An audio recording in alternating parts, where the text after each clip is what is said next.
Well, welcome back. This is the last session. So we have our friends online again, and our friends here, a few people here.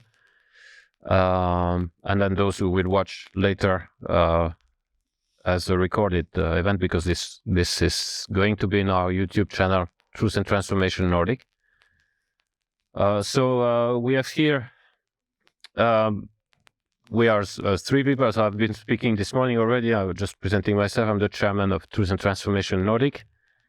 And on my left and my right, we have two scientists whom I will let introduce themselves. We have Frank Karlsen on the left, first of all, from Norway. And on the right, we have Göran Schmidt from here, from Göteborg, so Sweden. And yeah, maybe just a little word about yourself first, Frank, and tell me who you are and what you're doing. And yeah. Well, first of all, I'm praying and reading the Bible. That's my background is that I have a master in chemistry and biotechnology. Is that what you want me to talk? Yeah. That little. Yeah, and so I took then clinical microbiology after that, and then I took continue by accident on a PhD in molecular pathology and molecular virology and things like that. Then I continue on postdoc at the University of Oslo, again on the environmental microbiology. And then I started in the commercial field of being chief of research in a company called Nordic, who was developing then the first system for identification of pre-cancer. And then finally I jumped over to the university and become a professor of all kinds of things. But first of all, bio-nanotechnology. All right. So I was approved twice as a professor by an international team, first in 2006, because I went into Professor 2, and then Professor 1, I was again approved one more time by the international team. So, yeah.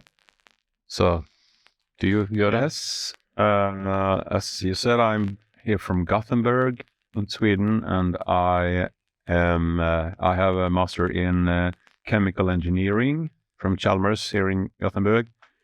And then I studied biology, and I have spent most of my career as a teacher, a science teacher in upper secondary school here in the city. And the last 15 years when I worked, I was principal for a school, a non-denominational school here in the city. And since then, it's 9 years now since I retired, and I've been occupied with the area of creation, evolution. I'm co-author of some books, and I have been a chairman of the Swedish creationist organization for 10 years, Genesis, and author and editor for its magazine with the same name as well. So that's what I've been doing, out lecturing a lot on this topic. So and as I have spent my life in school, I have had a concern with the origin issue in the Swedish curriculum, and I have been following up what is going on with the Swedish authorities when they visit the school and so on. So I'm in this area of interest. All right. So, well, thank you. So thank you for being here. So this is a Q&A. So those of you who are online, you can type your question, or you can even take the lead and talk whenever you want. I'm going to start myself with first the question so that you have time to think about it. So you, both of you have been in the field of science, whether in academics or in even the business world, in education. So you've been dealing with science pretty much all your life. Now, if I were to take the quote of the normal secular Nordic man or European man, I would put my question mark. So how on earth you seem to believe that the biblical narrative of the Bible, Genesis 1, would be, you take it literally, and yet you are a scientist. How is that possible? How is that? Why is it so? Of course, I'm saying those who are following. First, we've been discussing about this since this morning, and I'm also personally on that side. But now I'm just playing a bit the devil's advocate, if I can say so.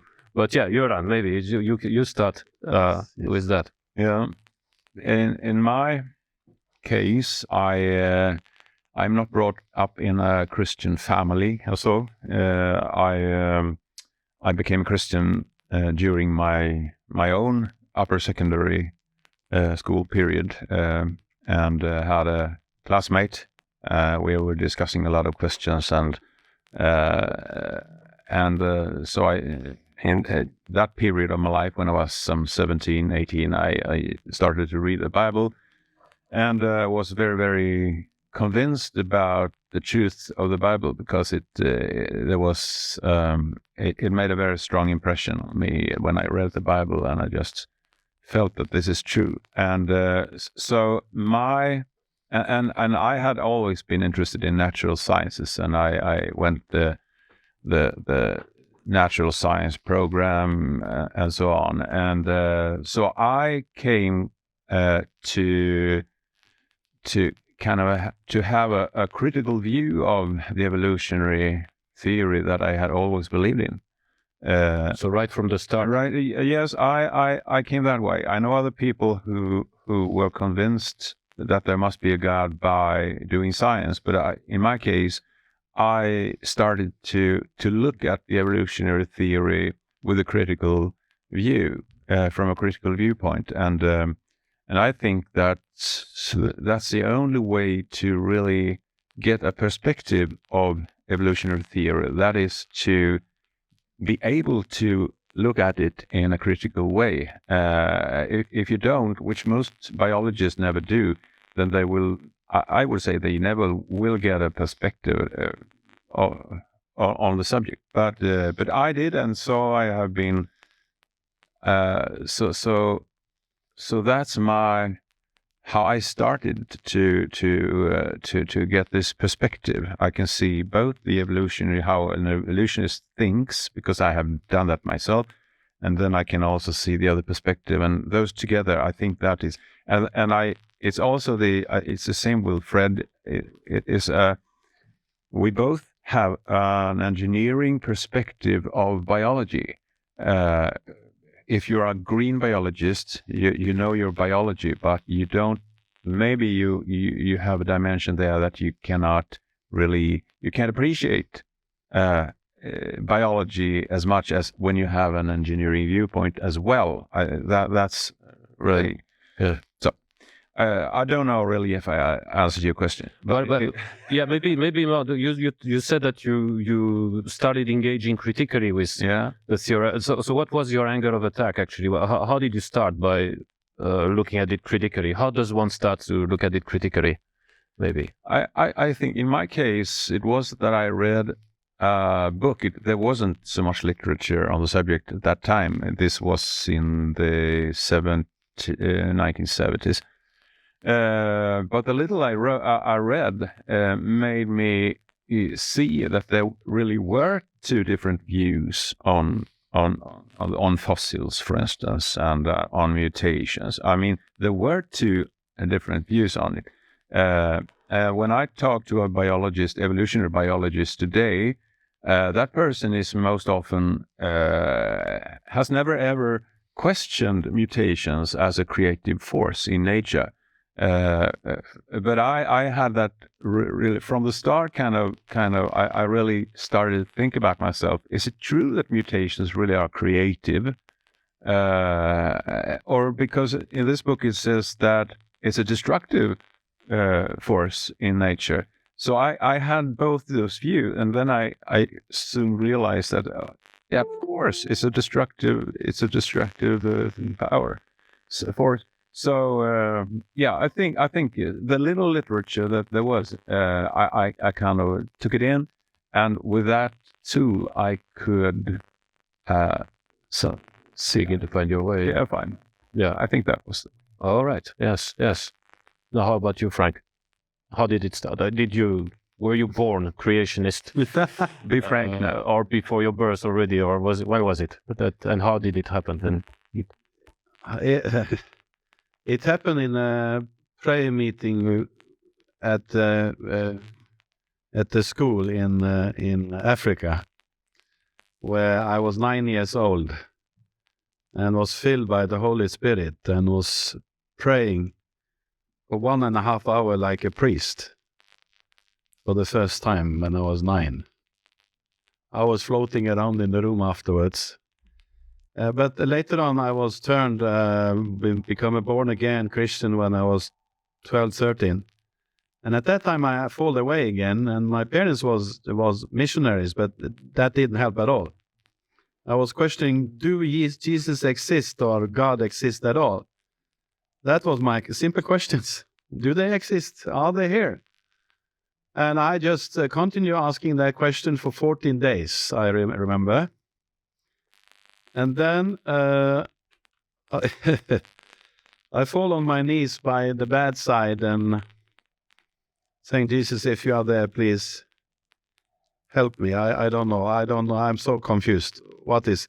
And then, without any big feelings or anything, he just transformed me and gave me a complete new inner life and fellowship with him. So after that day, I had a complete river of joy through myself. Every time I was together with Jesus from that day off, it was a river of joy. It was a fantastic responsibility that was given me and saying, everyone around me was my responsibility as a 13 years old guy. So from that time, I believed everything in the Bible, of course. And today we are coming as far as how to, I'm teaching it to the students, and anyone who comes into my class have to listen to this, what I'm speaking, and nobody can take it away from me. I have the highest, I have all kinds of possibilities just to teach whatever I like. Yeah. In the school, in the university. Yes. Yeah. I can come back to... Yes, of course. That's interesting because, if I can just quickly share, I mean, you both seem to have very quickly embraced biblical creationism, whereas for me, between my conversion and the time I began to realize actually Genesis 1 should be taken literally, that there's been several years, but it started actually to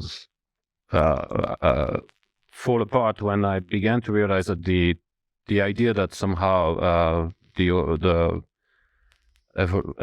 theistic evolution, which was very much the thing that seemed so comfortable for those coming from field of science. I studied science as well, so I became a Christian then at university. But in my mind, I didn't think I should jump from what was taught at university, that it's long periods, to Genesis.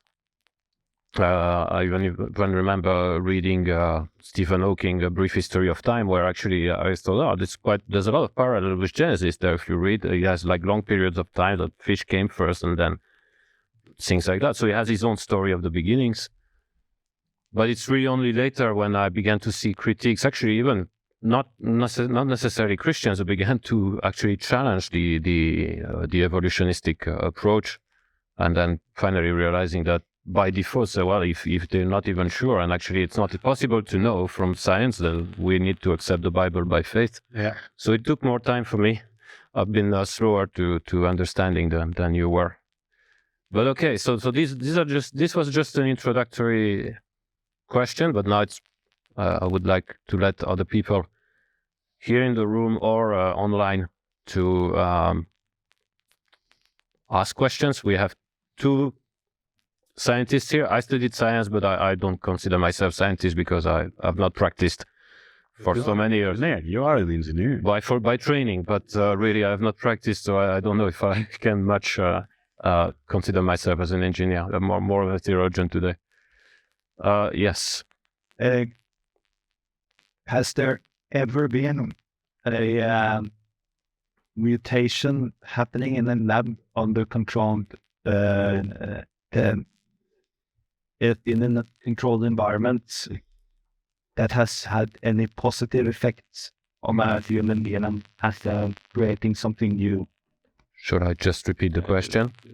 So the question is, has there been any mutation in a lab under controlled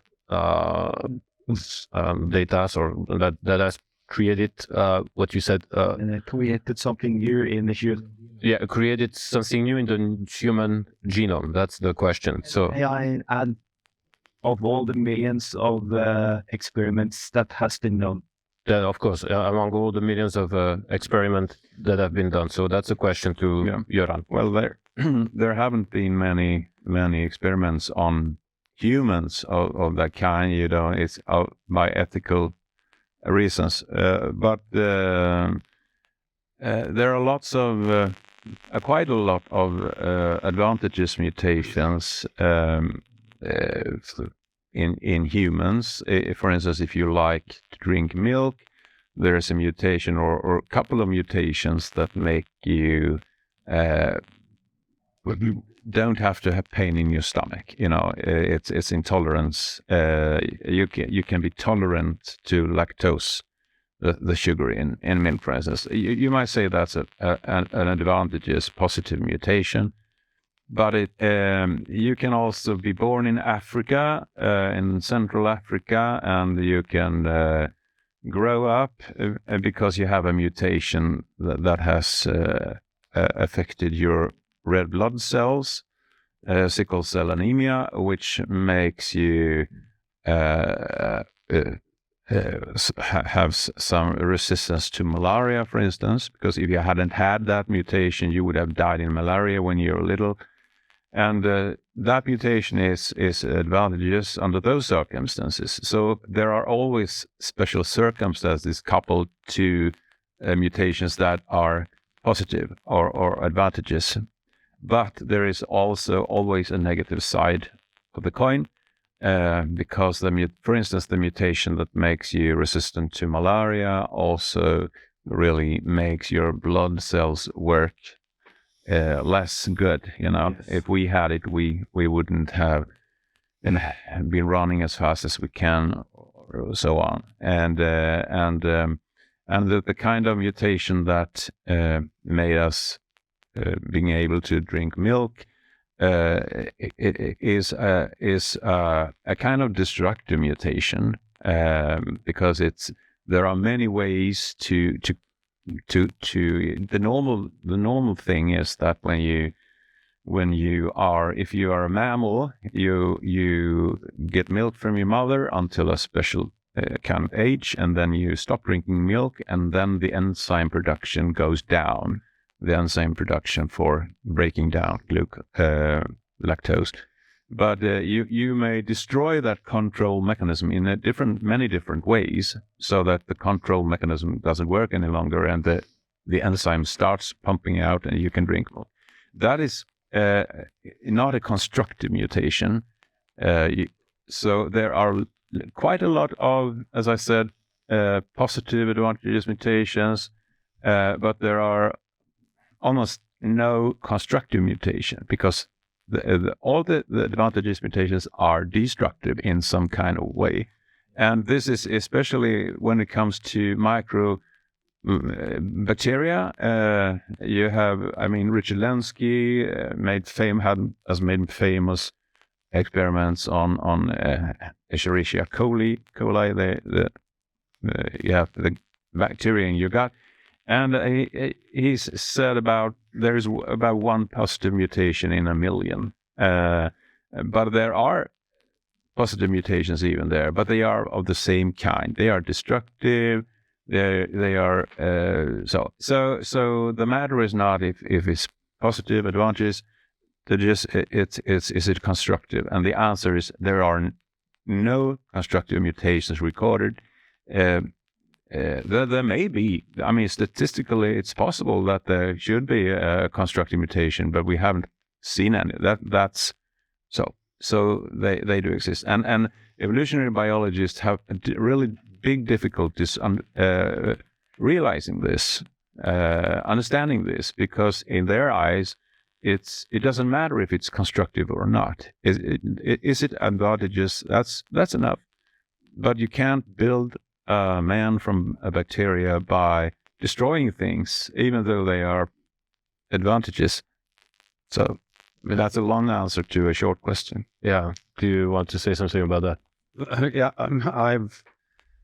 I've studied mutations related to oncology for many years. But I agree very much with Göran here. It's very true and very pedagogic way of saying it. The complexity is though very much higher. That there is not only playing around with the DNA in itself and any change you can observe there. The epigenetic changes is enormous. There are 2 and 3 dimensional regulations, and not to even more to talk about other worlds within the molecular biology. Can you explain to those who understand less what epigenetic? Epigenetic is the way of regulating everything on the DNA. And that is a lot of things that is playing together with the mutation or not. All the mutations I studied was very disruptive and, of course, causing only a problem. So it's always an accumulation of the mutations that is the problem, not the opposite. Of having, but I hang on to what Göran said. I think that's a good way of saying it, that there doesn't exist any constructive, positive mutations at all. And the one they found in E. coli was a citric acid, that they found that the bacteria can suddenly eat after 20 million, it wasn't 20, but 20 million generations, they found that suddenly it was able to eat citric acid, wasn't it? Something like that. Yeah, some 20,000 generations. So, yeah. Oh, 20,000? Yeah, I think. Okay, sorry. Generations. 20,000 then. Good. You remember well. I think. And I'm not quite sure, but it's in that. Okay, no problem. It was a lot of generations. And then they found just that the gene for eating citric acid was already there. It was not active, and that's the point. If there is a lot of genes that is not active in our body as well, and they can certainly turn themselves on. And that's a huge amount of regulations that is not related to mutations at all. And that caused a big trouble for evolution. And that's why they don't want to talk about evolution in my settings anymore. Yeah. So in other words, mutations do not explain a process of natural selection that would improve on. An evolutionary biologist would say that you can't look at mutations separately. You must always look at it together with natural selection and so on, which is a way of really avoiding the real problem. Because according to evolutionary theory, the mutations is the mechanism with which there is variation through the ages. And everybody knows that mutations are destructive, mainly destructive. Everybody knows that. Your dentist knows it. He's hiding behind the wall every time he's clicking at the, you know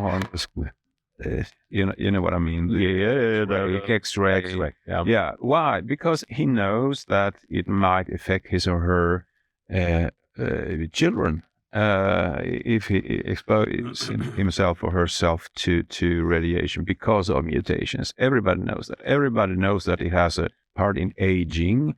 Our cells are aging. We have every cell generation, the quality goes down. There are 1.8 million genetic diseases registered in man. It comes new every day. Hundreds of different cancers. It's all mutations. Yes. Mutation. Everybody knows this, and evolutionary biologists refuse to accept the fact because they say that natural selection can. But natural selection cannot do anything by itself. It's not a creative force. It can just eliminate which is not so fit. So this is a dilemma.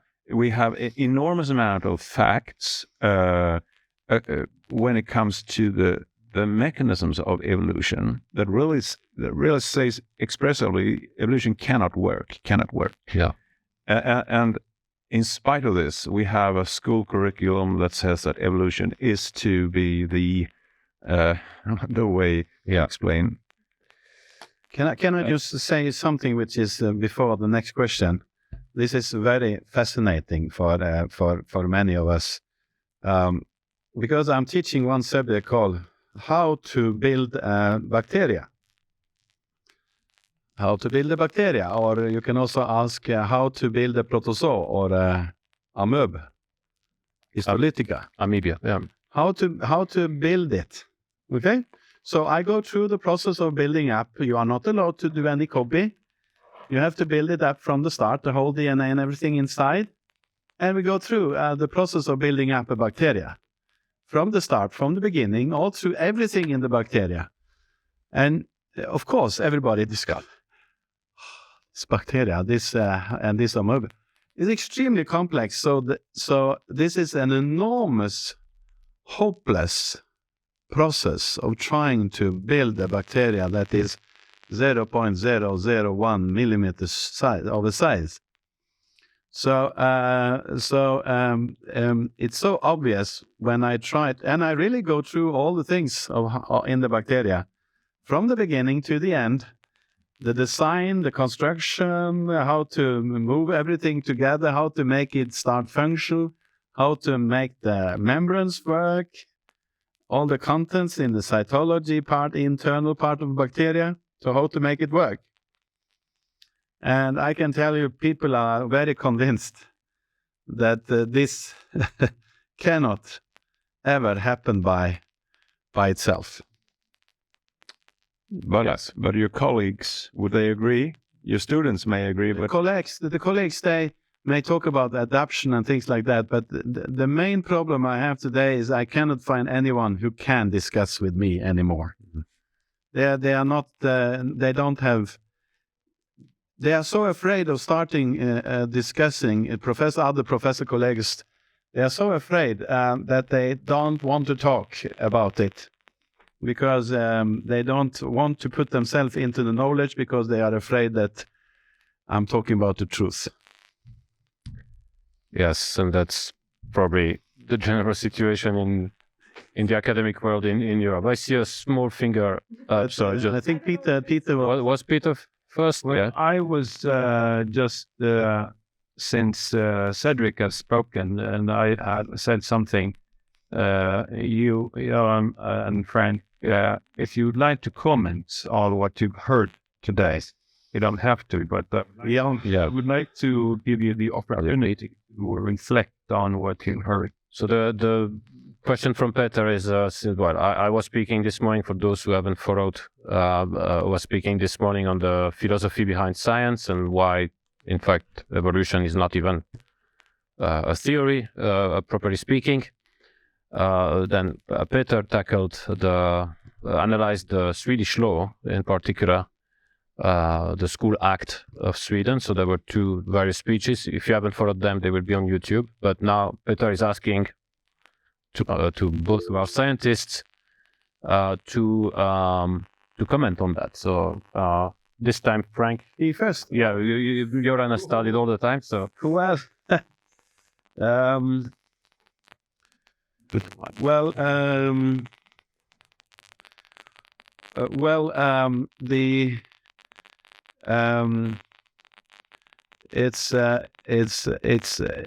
first of all, the science or academy is about developing new scientific subjects all the time. And just to hang on to one theory or one kind of theory is not the way one should do it. One should have the ability to teach every idea that is coming up should be allowed to be taught and to be spread. And to respect others' ideas is very important, and to learn how to do that is very important. And so therefore the talks that we have listened to here from Cédric and from Peter is very, very important, and it's giving a nice overview of how important it is that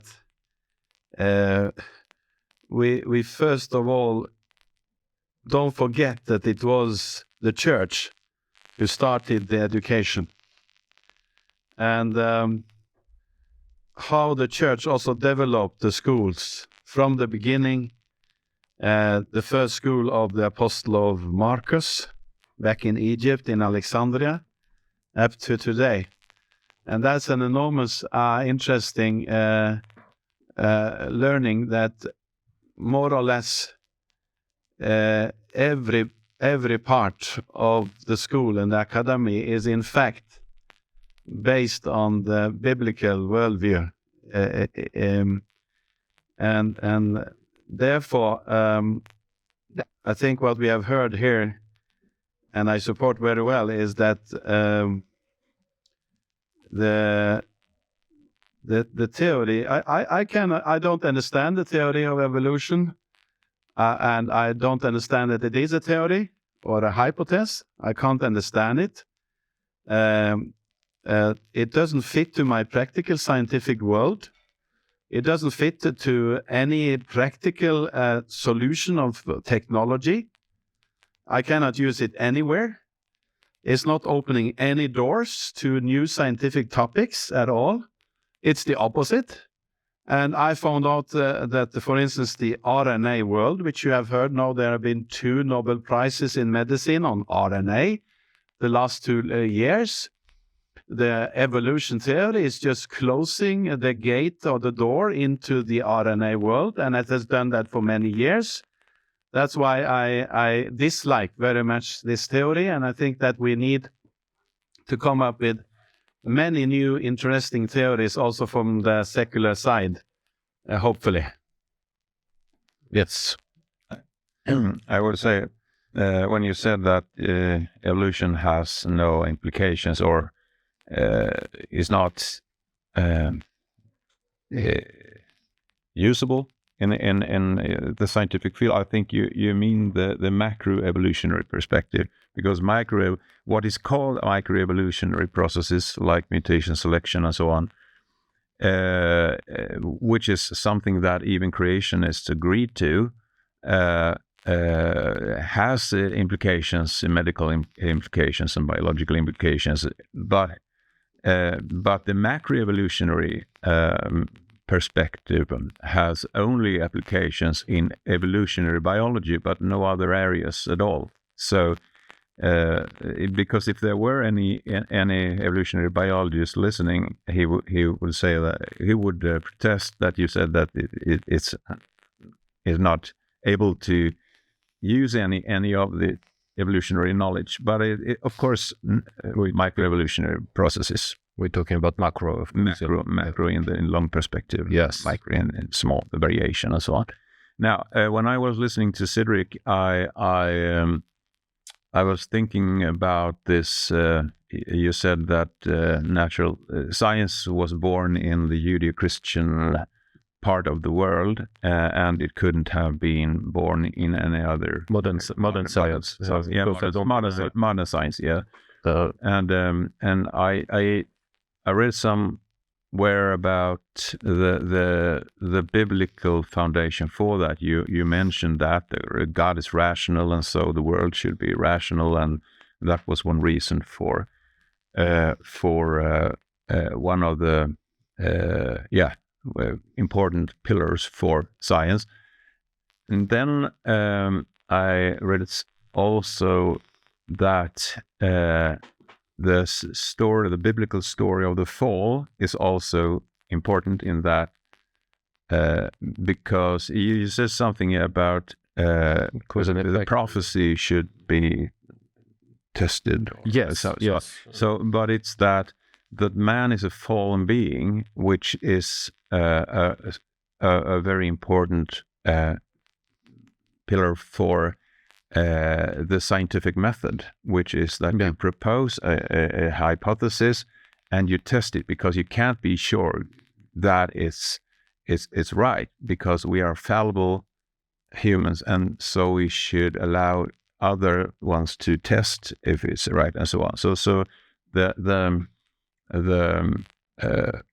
the realization that there is a God who is rational is one of those, that man is fallible, and therefore we need others to check our results. And then there is also one aspect, and that is the Christian or Judeo-Christian view of honesty, to be honest. Because if a scientist isn't honest, we have to trust what is written, the scientific reports. We must trust them. We must know that that person who writes this really is looking for the truth and is totally open in his or her, is when he's there. They are telling about their discoveries. So there are lots of those kind of elements that are biblical. So there's nothing. I mean, truth in an evolutionary worldview. What is that? That is what is gaining yourself. Yeah. And if that is sometimes that it comes into science, and that is very, very destructive for science. If it comes to yes, yes, of course, and I could even add to what you said that there's the fall of man, of course, which limits man at least on an ethical level, because we are now, our hearts, if it's not regenerated by God, seeks to suppress the knowledge of God, so the knowledge of the truth here. But even before the fall, we were not created omniscient, or so we were created with knowledge that was certainly purer, better, but not unlimited anyway. So that's also something that needs to be taken into account. But with the fall, of course, and also to what Peter said in his talk related to faith. I think both of you talked about it. It's so much true what you said about faith, and I thought when I started as a scientist, on my PhD, I thought that there was a kind of a neutral ground, which is not belonging to any form of faith. That's completely wrong. And everything I've written, 100 and whatever papers and books, and I've read I don't know how many papers, and I have to say it's extremely difficult to find any paper that is not having a kind of a selected, is faith-based. You have chosen your starting points, more or less. Too many also have concluded before they have started to do research, and that conclusion is purely based on their own worldview and their faith. And unfortunately, it's extremely difficult to find anybody who is really complete honest, or to say honest, or let's say neutral, which is not based on any of their. I mean, if you're just blank, I don't have any faith, no worldview, it doesn't, not possible. It isn't. Yeah. Good. I have a question from the chat. So Diana is asking, though I don't believe in aliens or UFOs, I'm interested in what you would say to young people that think that there must be aliens who built all these megalithes all over the world, including the newly reported structures recently thought to be under the pyramids and being reported in all the UK papers. Love you. So I hope you heard it because I'm not willing to repeat the question. It's very, very dense. So What we They've should, heard it, what, okay. Ella was, what should we answer a young person who thinks that it's the people from the UFOs, green men, who from other planets who created Neolithic monuments and so on? Yeah. that's the newest theory coming from some supposedly bright minds. Yeah. I would. I don't. Yeah. You roll. Now I can just start because I really, before I became a Christian, I was a UFO. I was really in that world. Yeah. It was really Interesting. that was my religion. So I feel for those people who are in that. But I think that what I should start out with, which has a biblical connection, is that the evolutionary view of man is wrong. That man has been evolving from an animal status to smarter and smarter being, and we have all the remnants of that in the Stone Age, and then evolving into Bronze Age and then Iron Age, which is not really true, because it depends on what kind of environment you have and the culture you happen to have. We have Stone Age today, and at the same time as we have computers. Now, the biblical view is that man has always been highly intelligent. Man was more intelligent when she was newly created, because there was no mutation load, which is really accumulating. The mutations are accumulating for every generation, with 100 or 200 mutations in every new generation, and almost everybody, all of them are destructive, more or less. So we have which points back not to an evolution that will bring us to further heights, but it's pointing back to a time when God said it was perfect. It was all good. It was so. So the smartest people on Earth were the earliest people on Earth, and that is the reason why we see those enormous monuments, the pyramids, the mathematics they calculated when we were Stone Agers here in Sweden. So I think that we have that Stone Age primitive people.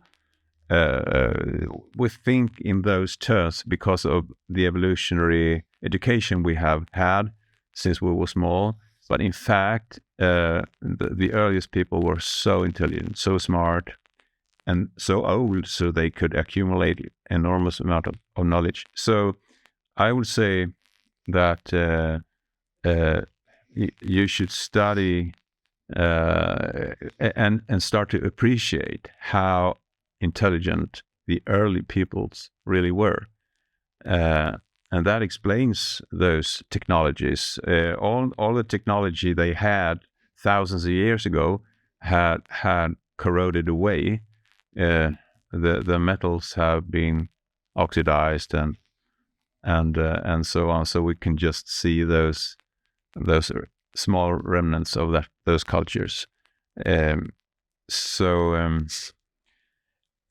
Besides that, of course, civilizations in outer space doesn't explain anything, because they must have evolved like the earthly civilizations according to evolution. But if the mechanisms for evolution doesn't work on Earth, why should they work on another planet in another solar system? So we have facts, and those facts say evolution is impossible. It doesn't work, and it didn't work in the outer space, and didn't work here. God created the world. God created intelligent people who made enormous things in the past. So it's an attempt to find another fixed point somewhere because man needs that anyway to be able to make sense. Yeah, and it's a pedagogical problem. It is or challenge to really make people see reality. Yeah, see it from a biblical perspective and see it from a true scientific perspective. Yeah. So we always need idols in replacement of God if we want to. Frank, I'll let you comment on. Respond to Diana as well. First of all, the Bible is teaching that there is an army of spirits. There is a lot of intelligent spirits but we can't see them. Because they are under 100% control, according to the Bible, they are under 100% control of God the Father. So they are not allowed to become visible unless He wants it. And from the creation of, we can't see anything talking about other than what we know today of intelligent beings that is allowed to be visible. But now and then we have heard about it when there are coming angels and visit us. Fantastic stories when the angel met Maria. And this was a typical, very intelligent being who came and gave this fantastic message to Maria, and she was not afraid, and she accepted it, the message. And now and then the angels came and visited the earth, but only when God the Father allowed them to do that. So everything here is under complete control. But I also wanted to support the intelligent stuff that you talked about when we studied Noah and the construction that he did. He used 100 years, but what the construction he made, we even today are struggling to make that big ship like what he made. So the instructions he was given was not very detailed, was it? But he managed very well to build a boat that survived within 1 year on the ocean, right? Think about that. That's really a big accomplishment. And not even more if we talk about Joseph, who was able to build the first bank in the world, and how he organized that and took care of it in the year 1780 or something before Christ. It's just fantastic to see and study, and how now it's very obvious that also Joseph was behind a lot of the constructions of the pyramids as well, and how he was able to bring these enormous stones by using the canals of the water and make the water lift up the stones and bring it into the areas. And that is very recent archaeological discoveries around how Joseph did all this work in Egypt. So this is but again, it's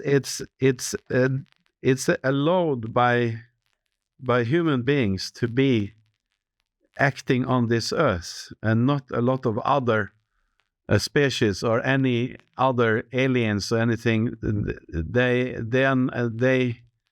But personally, I don't believe in them. But again, I think God allows things to be seen whenever He likes, and there is millions of spirits out there who can do that, but they are not allowed to do it too. Good for us. Yes. Well, thank you. Is that? Yep. Go ahead. Well, I have a question. I'll try to talk loud. I think, my question is, like, as a student under a professor that is not you, Frank, but who teaches evolution theory, or, is working on the presupposition. Thank you. How do you navigate that? How do you challenge that? Should you challenge that? Is there maybe resources or, that's... Yes. And my professor witnessed about this. He is a secular professor. He talks about the evolution theory. He presented it in full range to his students, and he was very much challenged. And the professor, he liked it.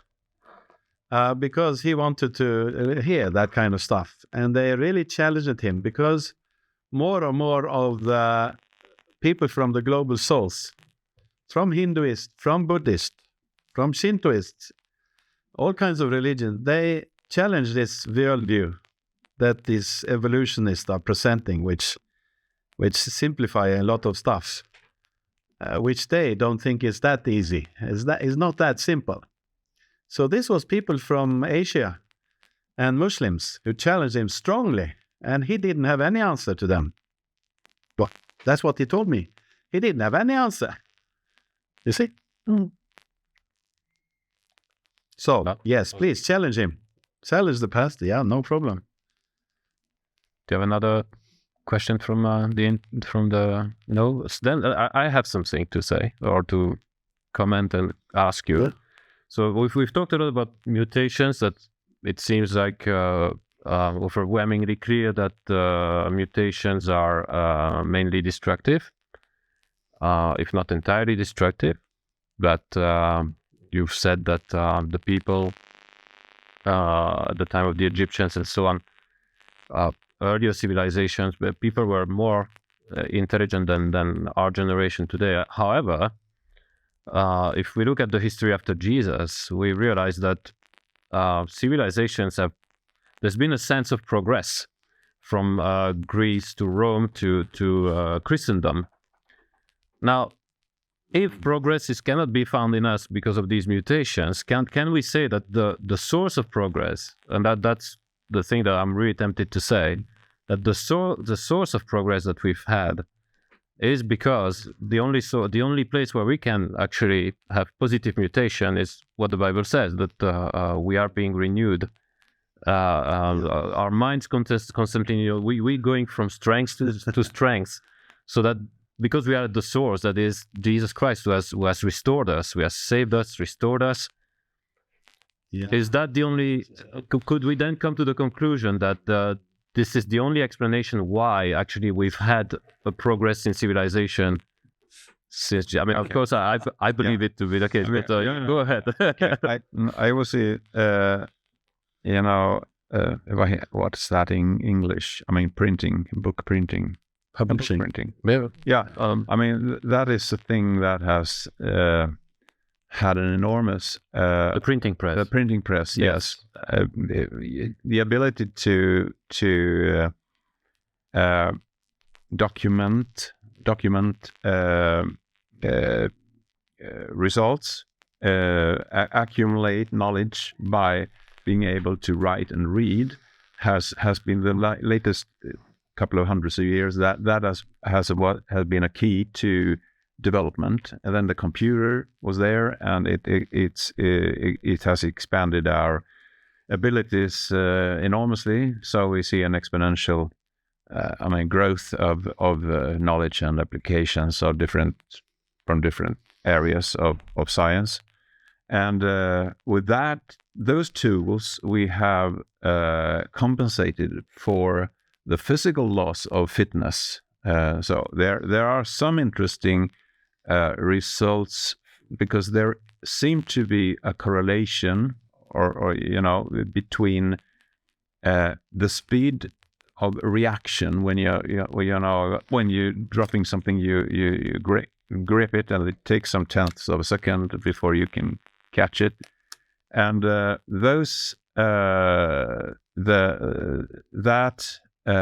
reaction speed has to do with the nerve cells, how fast the communications are, electric communications, in the synapses between two nerve cells, and the better nerve cells, the shorter time of reaction, and of course a good genetic, good genes make shorter reaction time, and there have been measurements of reaction times since the 1800s, and there is a clear evidence that our speed of reaction has become slower in these latest 150 years or something, And there is also a correlation between the speed of reaction and intelligence as a concept. It's not like, okay, you have that reaction time, then you have an IQ of this and that. No, not that. But it's a trend. It's a correlation that our intelligence has been, because if you have a very short reaction time, you can also think with a higher velocity. Your thoughts are quicker. So there is just one arrow indicating that the physical aspects of man is going down, intelligence is going down, but we have lots of ways today to compensate for that, and we have lots of good food to eat, and it compensates for and healthcare, of course, which it make us live longer and so on. It was my answers are always far too long, but No, But my point was about Jesus. Yes. Go ahead. Yes, I know Go ahead. exactly. You understood. No. Also, but that's great. No, I think this story of coming up with the Holy Spirit, return of the Holy Spirit from the beginning after Jesus, and the story of the Holy Spirit. You can tell this much better than I. But shall I try? yeah. So Yeah. the point of view is that you are accumulating more and more people that is filled by God's own Spirit. By under the blood of Jesus, you are filled by the Holy Spirit. And this accumulated then an enormous revelation from God the Father, which is the Father of knowledge. So therefore, we have been able, even though we experienced the devolution in our body of different kinds, we kind of still accumulated all kinds of revelations through the church. First of all, it was the church fathers, and most of the books that was printed and published was just biblical books most of the time of the history. After Christ, most of the books was biblical books or discussing biblical stuff. And when we look at the fathers of all kinds of academic disciplines, who is the fathers there? Who are they? Of course, they are strong personal Christians filled by the Holy Spirit. And it's very difficult for me to find any fathers of any scientific subject that is a non-Christian. Yeah. And that's strange. It's fantastic. And maybe maybe I'm overdriving here, but I think all this together, the church that had the responsibility for education was the driving engine that made it possible for us to enter into so many fantastic new areas. And the accumulation of more and more Christians around the world is then even make it better. So now I'm just waiting for the global south to take action and take off the ground with billions of Christians here that can help us getting even much more revelations from our God Father. Is that what you? It's wonderful. Where there? Yes. Just a short thread on that question you did last question, because many people think that and also came from Greeks. But what do you think about this theory that some interesting people has stated that a lot of the Greek philosophers and scientists were actually inspired by Babylon and actually traveled to Babylon in their youth and got a lot of their knowledge from there.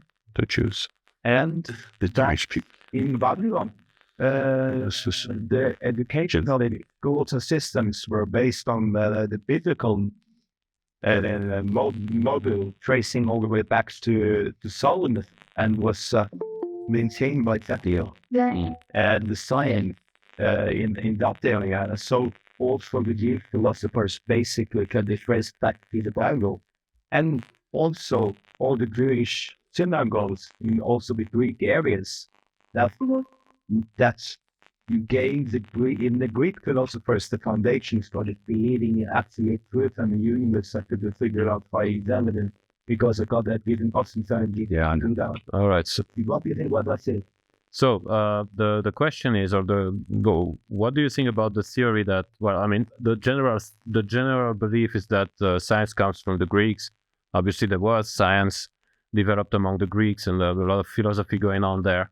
But the theory is that is being explored here is that the Greeks got their science and philosophy from Babylon, where the Jews were, and the Babylonian system of education was actually built on the Jewish model from Solomon, and of course at the time of Daniel, when there was the exile of the Jews, who many Jews had were exiled to Babylon, and so Babylon somehow copied from the Jews, and from there, but the Jews transmitted that, the Babylonians transmitted that to the Greeks, and so. Yes, I think I've more or less summarized what you said. So what do you think about that theory? Frank, you want to start? Yeah, if you know. Or if you have anyone who has an answer to that. There is... I'll start. That's okay. I think it's Jewish scribes who have told the story that, for instance, astronomy and mathematics was brought into Egypt by Abraham when he came from Babylon to Egypt. So another kind of story, which is maybe a little funny, is that I heard that Christianity started out as the body of believers in Jerusalem and Israel, and then it came to Greek, and there it became a philosophy, and then Christianity came to Rome. To Rome, and there it became what do you say? Institution, and then it came to Western Europe, and it became a culture, and then to the US and became a company. That's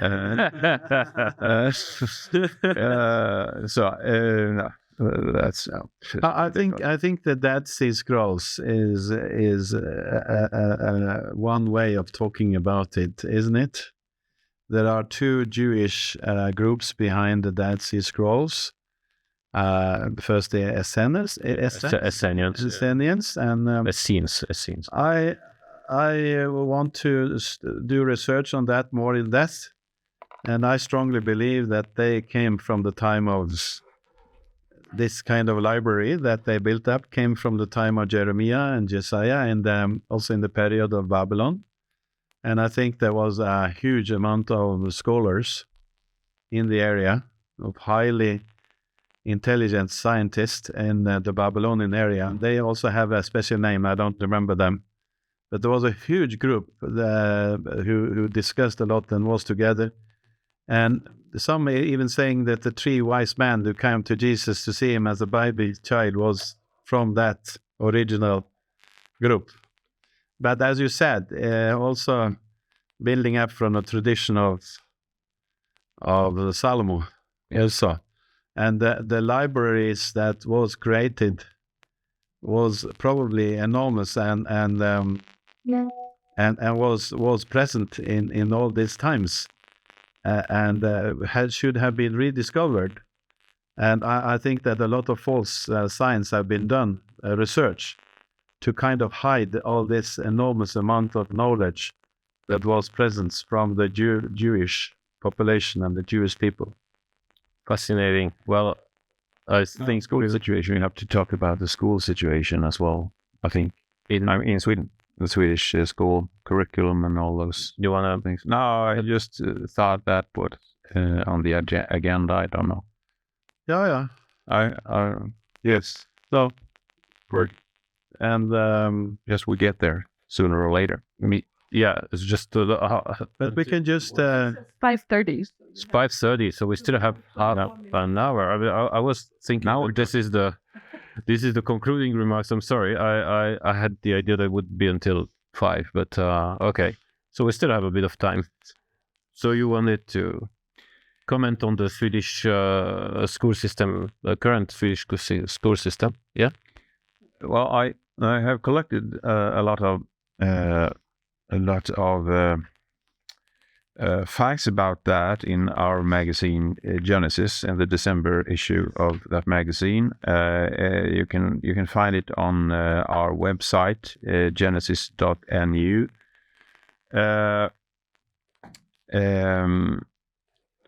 But I can say that we have.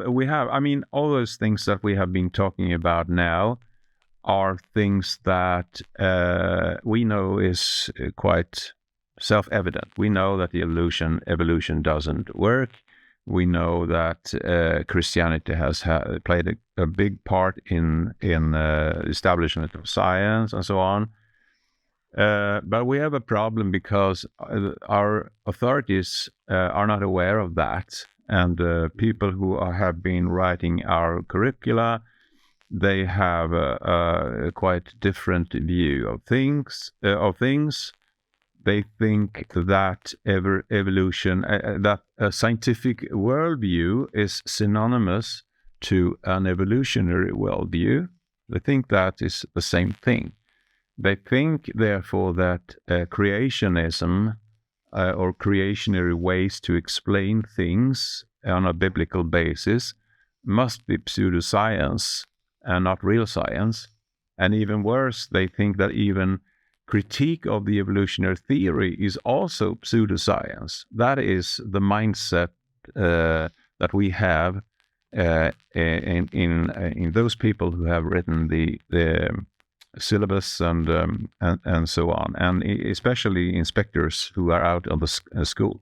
And this has had a tremendous effect on schools, especially Christian schools, who that have been really been very badly treated the latest year or two.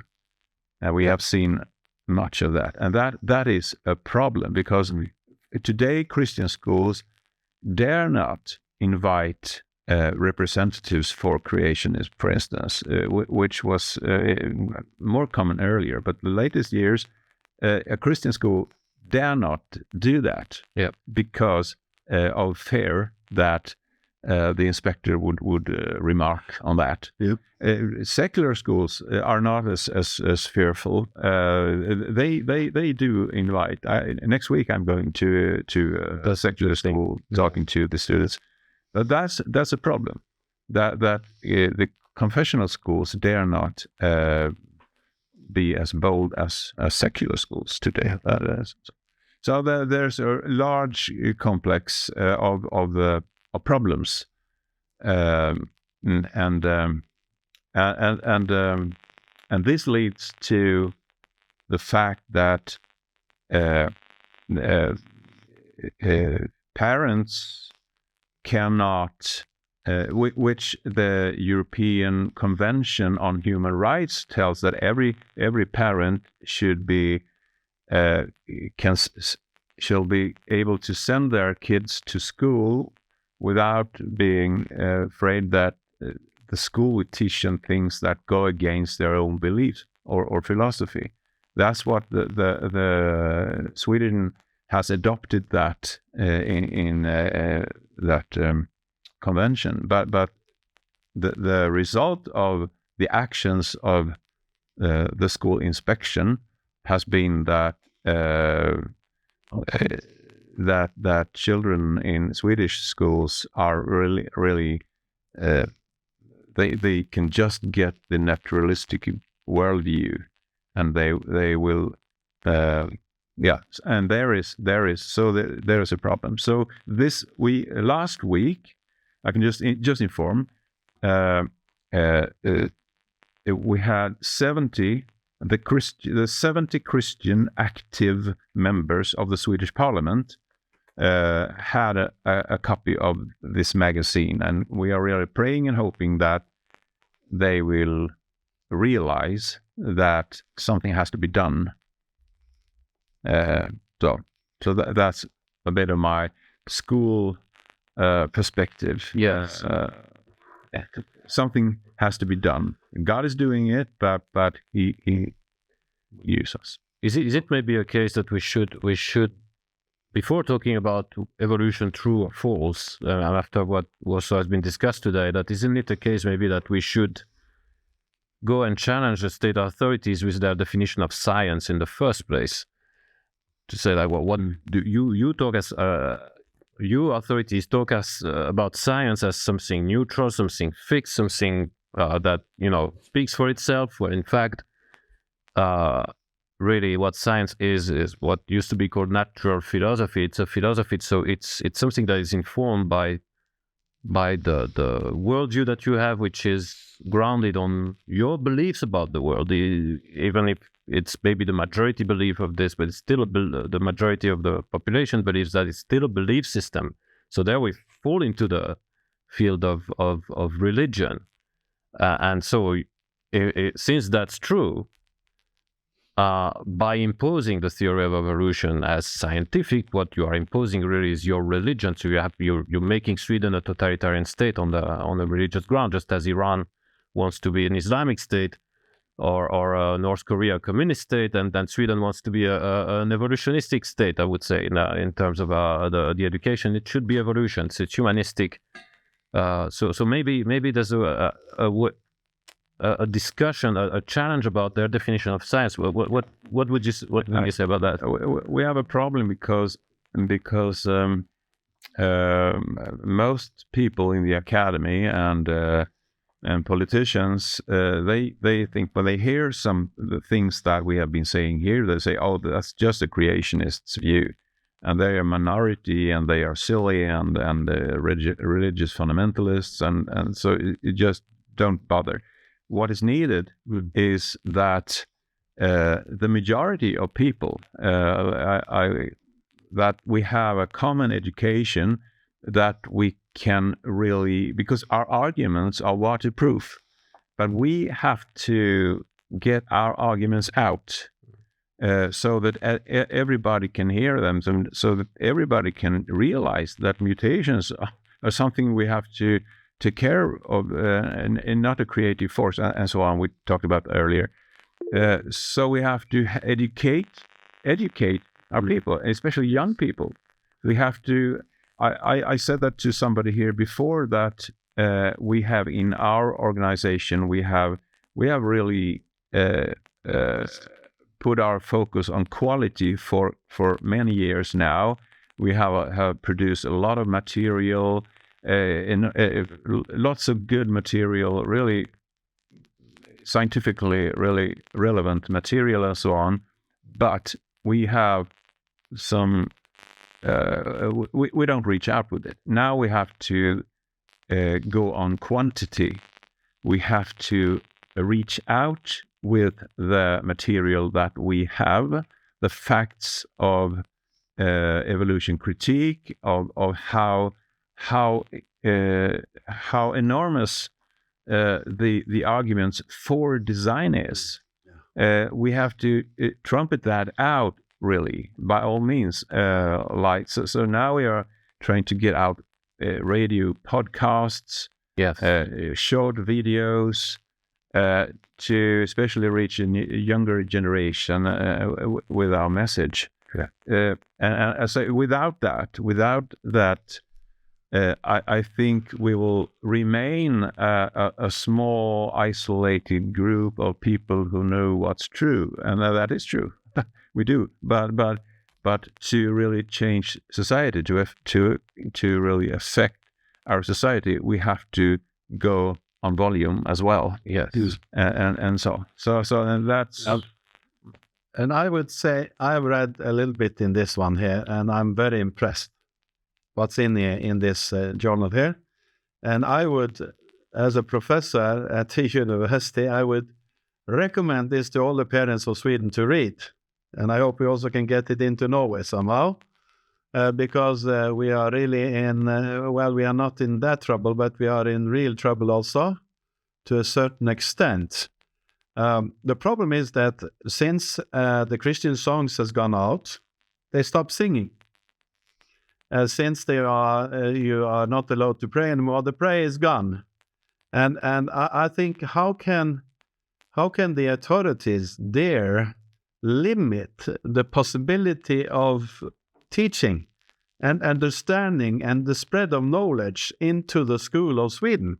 How can they limit this to that, particularly in the area of the Bible? The Bible, we have learned, even today when we have been a tour here with Cédric in Göteborg, we have learned that all the kings of Sweden was completely within the understanding of the whole Bible, the biblical truths.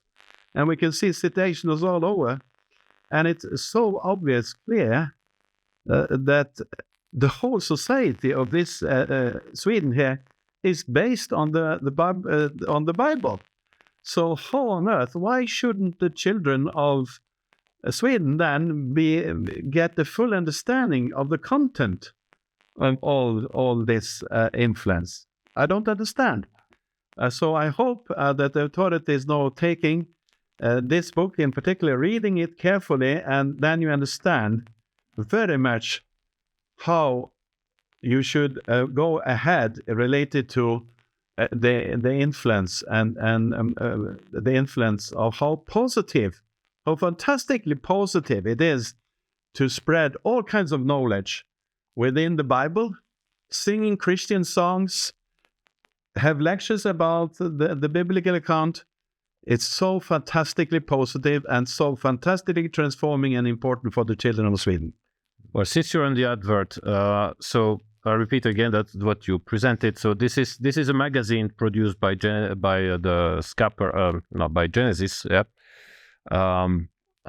which is produced how many times a year? 4 numbers, 4 issues. So there are 4 issues. It's in Swedish. Is it done online? Is it? Do you have it in PDF as well? We have it in PDF, but with 1 year's delay. So we have the latest 4 numbers are closed for non-prenumerates. All right. Yeah, but so this is still is. But if you contact somebody like me, you can. I can fix so that you can read it online. So there are fix that. So that means you have an archive online. Yeah, we do that. So if you're interested, you just go there, and now with the AI, we can get a honest translation from Swedish into English. So it's called it's genesis.nu. Yeah. Okay. Exactly. So genesis.nu. I can just mention I just mentioned two things that I guess people don't know this, but which can show you a little bit about the situation in Swedish schools. If you have a teacher who is telling his or her students that there are Christians who are creationists, and they are doubting the evolutionary theory for the following reasons, A, B, C, D. If there is an inspection in that school on that lesson, that school will have a critique. Of course. And it doesn't matter if that is on a religion or a biology lesson or anyway. That's the level it is. It is not a Christian or a teacher isn't allowed to tell the students what some Christians believe about creation. That's right. It sounds really weird, but it's true. And there was one example when the inspector overheard a conversation between a child and some assistant on the school, where they were talking about Noah's Ark and some findings that was made, and it was interesting, the whole stuff. And that school got critique because inspection said that personnel should have told the child that your belief is wrong. Science says this. Yeah, it doesn't matter if it's in the Bible, but science says this. Yeah. And this is totally contrary to what the EU Convention about Human Rights says. It says that in school they should care about young people's beliefs and not destroy it. Yeah. So that was just 2 glimpses of what is going on in the Swedish school system, and that has to be changed. Yes. And I could even bring worse, because I've been in discussion with some people involved in the Christian education in Sweden, and one man in particular told me that in fact he was questioned not on what he was teaching at school, but what he had been preaching in a church, which obviously he's been trying to respect the Swedish law, saying, okay, I'm presenting all views and let the child decide for himself. But then when he speaks to church, he says very clearly that the evolution theory is not valid, and he is quite well versed into the theory, macroevolution, of course. And so the school inspector went to question him on what he has spoken in the church, because it was on YouTube, and which is obviously going beyond the sphere of what is overstepping his authority, obviously, the school inspector there. But so things are rather worrying are happening in this country at the moment, and it's not only here, sadly. We have other cases in other countries in Europe, or Christian Europe as well. You got some more message? No? Or I have a comment, I think, from Michael. it's okay. I close it. I argue for a kind of philosophy of worldview education that provides a basis for a proactive Christian approach to education, rather than a defensive one that has been so prevalent from the 70s and onward. I am not saying that we should abandon worldview altogether, despite the problems with worldview thinking. The solution is not to do away with the concept, but to reform it. In reforming worldview, we can also reform our philosophy of Christian educations. We are to form our students' worldview. Yeah. Yeah. Right. Can I comment something? Yes. Well, I think the microphone will make you. Yeah, go ahead. During the first lesson, I was thinking that why we are falling backward, why we are trying to defend, and we are all the time pushed back, and so on and so on. And then I had this thought that about the worldview, and I found that what this guy is saying. Actually, I was copying it to the chat, but it's limited. So there is only, I don't know how many characters, so he didn't copy the whole quote. But anyway, I read the whole article, and I thought it was really good, because he was bringing up those problems with the Christian worldview and so on and so on. But it just came because I was thinking, why, of course I know many reasons why Christians have to fight for this nonsense. Anyway. Yes. You want to comment on what he said, or clear enough? Yeah. I think we have a problem in the spirit of compromise in our churches. I think that in our churches, I think we should really. One would hope that the education for pastors and priests would really encourage them the students to really stand up for the Bible and biblical value and the historicity of Genesis and so on. Because in those churches we can really equip young people to stand up for a biblical worldview. Sadly enough, it's not so often that we have that, because we have compromise with the world, like theistic evolution, believing that God created through evolution, through the ages, and so on, and that really weakens the arguments for biblical truth, and so that's so.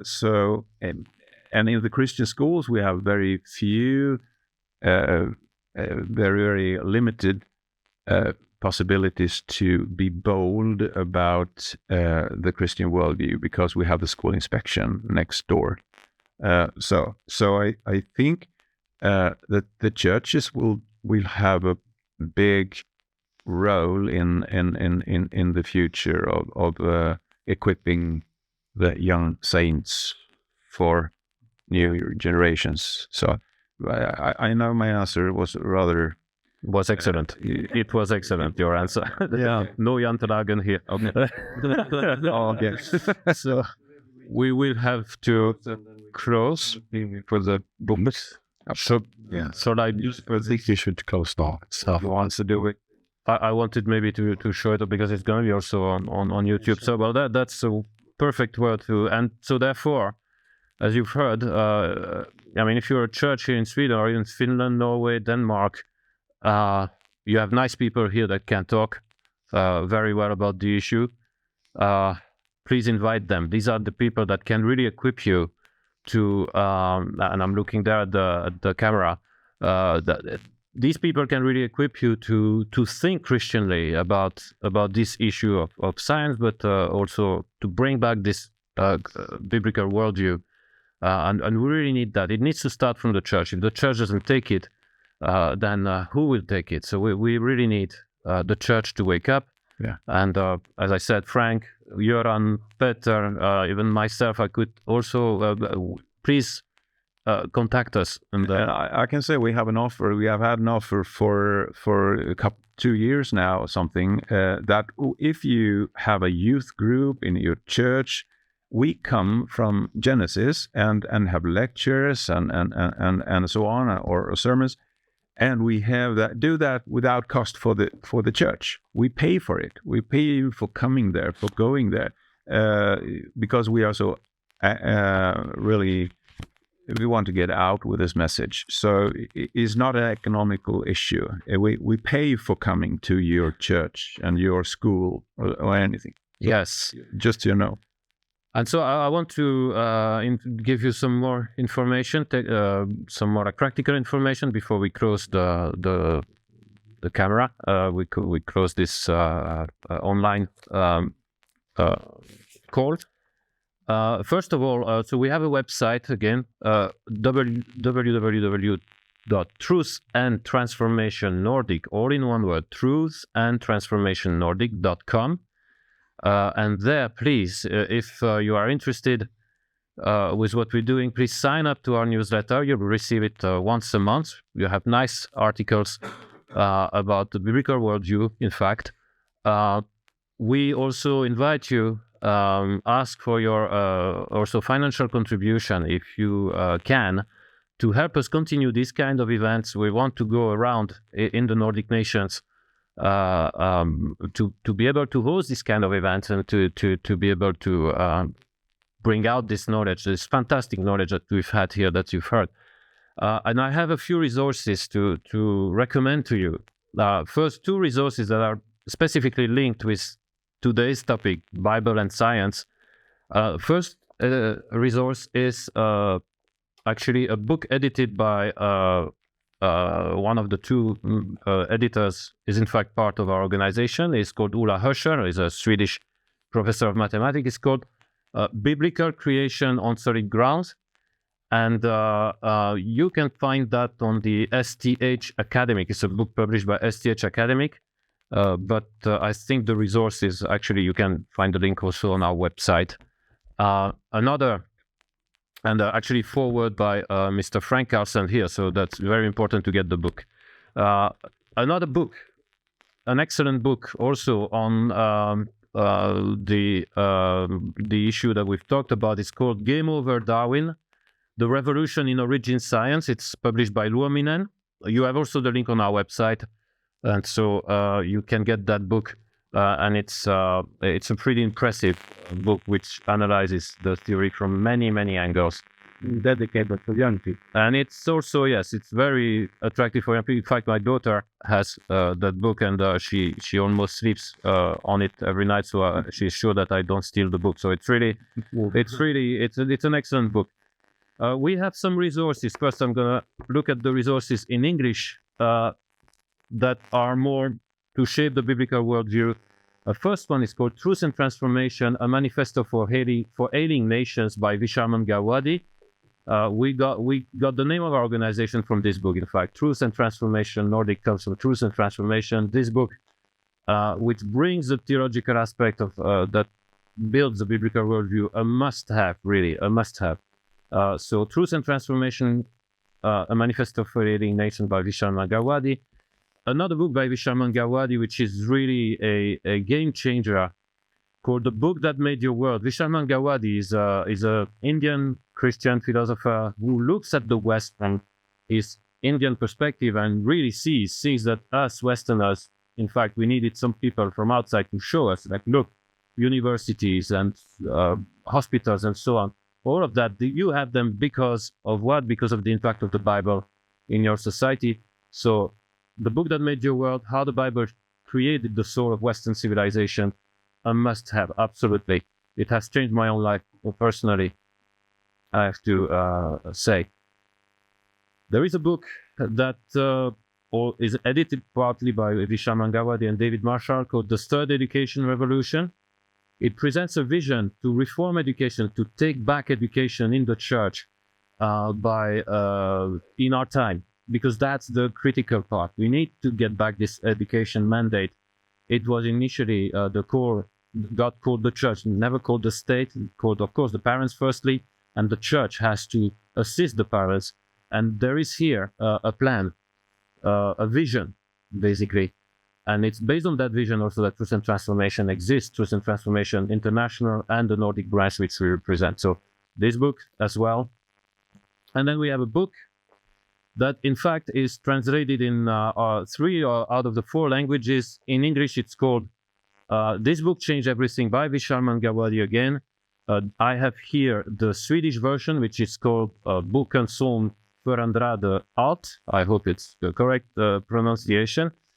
And it's also, you can find the book on our website. We have the Danish version. Actually, we have a copy here, but I can't show you because I don't have it here. So the Danish version of the book is also available, and the Finnish as well. So these are a few resources. Another one that I don't have the book, we also have a book for children in Finnish called Maailman muuttajien käsikirja, the Handbook for World Changers. That's what it's called, but it's in Finnish only for the moment. But we're working our way to get it in other languages, including English, of course, and the other Nordic languages. I've had a lot to share, a lot practical information to share, but so please again visit our website truthandtransformationnordic.com, and you'll find all the information, and sign up to the newsletter so you'll see what's going on. And if you would like to invite us so that we do some events at your place, not only about the theme like today, but about biblical worldview in general and how it impacts all spheres of life, please contact us, and we'll be very happy to get back in touch with you and plan with you. Well, thank you very much. It's been quite a long time, but and gone a bit over time. But thank you for following, and thank you for those who've come online as well. And thank you, of course, Göran and Frank, for your participation here. Good.